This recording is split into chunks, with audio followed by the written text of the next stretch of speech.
What's up, guys? Dirty Diesel here. Just gonna do a real quick video on this coolant reservoir here. I put in a new one.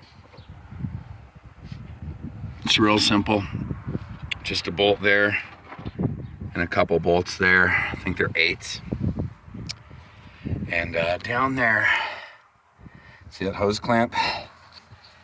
I didn't have quite the small enough one, so I had to use a larger one, but I had to take they have like just a crimp on one and a stock one, and I put a hose clamp there because it was leaking a little bit with their clamp, but it's real simple. I changed mine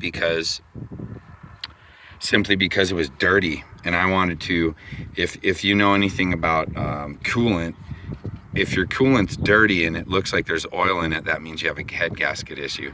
So it's always nice to see your coolant and how clean it is. And my overflow tank was old because this truck is like 21 years old now, 21 years old now. So it was dirty, and I got another one. This is just an eBay one. It came with the cap. Works great. Haven't had one issue with it. And I think I paid about 50, or actually I think it was like 30 or 40 bucks, but I apologize, I don't remember what it was. I did that a while ago.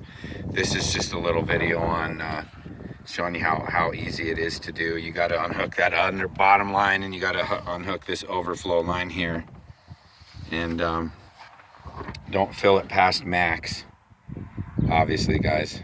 So, and I think it I think it kind of drains this a little bit too. Like it takes a little bit. You got to turn it on and cycle it, and it'll go down a few times. So to get this full properly, don't just fill it up and drive off. All right, guys, Dirty Diesel out.